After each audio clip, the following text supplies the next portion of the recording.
আসসালামু আলাইকুম। মেসেঞ্জারে কেউ যদি আপনাকে মেসেজ করে সেটি বাবল আকারে ফোনের সাইডে কিভাবে শো করাতে হবে সেটি কিভাবে করবেন চলুন দেখিয়ে দিচ্ছি।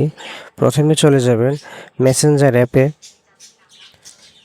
তারপর নিচে দেখেন মেনু নামে 3 ডট একটা আইকন, সেখানে একটি ক্লিক করে দিবেন। ক্লিক করে দিচ্ছি।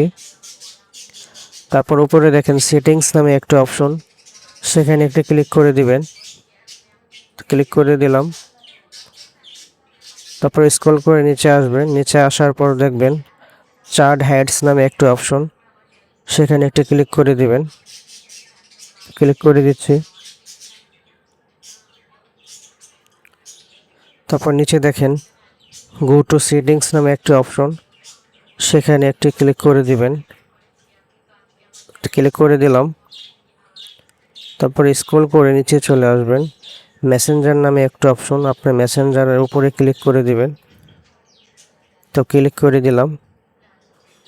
তো এখানে দেখেন অ্যালাউ ডিসপ্লে একটি অপশন আছে, এখানে একটি ক্লিক করে দিবেন। তো অলরেডি হয়ে গেছে।